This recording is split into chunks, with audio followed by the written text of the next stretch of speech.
Sir, किस तरह का इलेक्शन जब शुरू हुआ तो जिस तरह से माहौल देखा जा रहा था, मुसलमानों के वोट या माइनॉरिटी के वोट डिवाइड होने का खदशा जाहिर किया जा रहा था। वोटिंग पैटर्न की बात की जा रही थी, 58% माइनॉरिटी की है, मगर दो मजबूत उम्मीदवार मैदान में हैं, तो वोट इस बार डिवाइड होने का खदशा जाहिर किया जा रहा था। इलेक्शन ये जो था ये अपनी अपनी नीयतों को जाहिर करने वाला इलेक्शन था।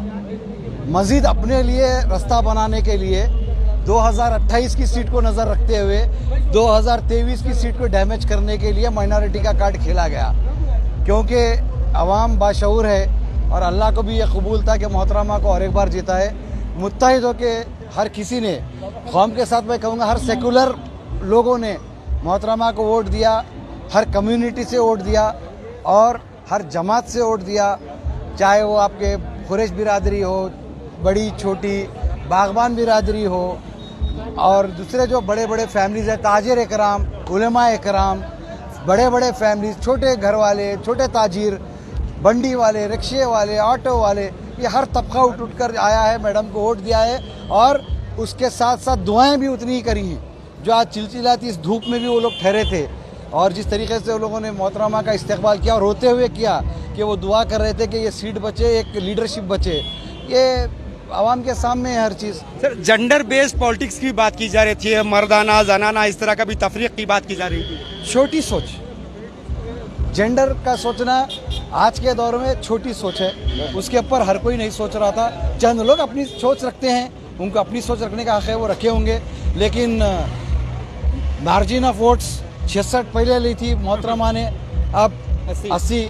तो आप देखिए जो ट्रेंड खमरुल इस्लाम साहब हमेशा वोट बढ़ाते थे, मोहतरमा कंटिन्यू कर रही है और लोगों की दुआओं के साथ। सर, क्या माना जाएगा कि 2018 में मोहतरमा जीते थे तो बोला जा रहा था कि खमरुल इस्लाम साहब की पॉलिटिकल लीगेसी के तौर पर या पॉलिटिकल सिंपैथी के तौर पर मैडम को जिताया गया है। अब ये 5 साल गुजरने के बाद क्या इसे मैडम के परफॉर्मेंस को माना जाएगा या फिर डॉक्टर खमरुल इस्लाम साहब की सियासी लीगेसी को आगे माना जाएगा?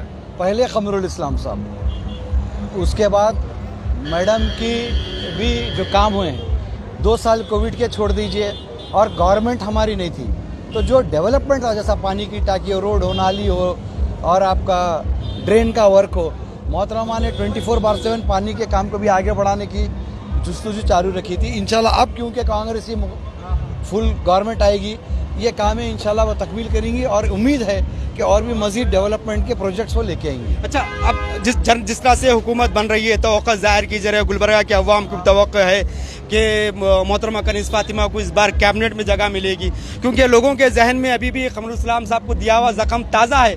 कांग्रेस ने जिस तरह से खमरुल इस्लाम साहब को नज़रअंदाज किया था, क्या कांग्रेस इस बार वो डैमेज कंट्रोल करने की कोशिश करेगी? आपको तवक्को है? मोहतरमा HK रीजन से और कर्नाटक में एक वाहिद मुस्लिम लेडी है और खमरुल इस्लाम साहब की बीवी है। पॉलिटिकली वो जो मैं आपको बता रहा हूँ कि मोहतरमा एक लेडी हैं माइनॉरिटीज़ से, और हैदराबाद कर्नाटक रीजन बल्कि पूरे कर्नाटक से एक ही लेडी जीती हैं। तो अगर पार्टी जहाँ मुनासिब समझेगी, मैं इंशाल्लाह तवक्को रखता हूँ कि वो अच्छे ओहदे से उनको नवाजेगी। शुक्रिया सर।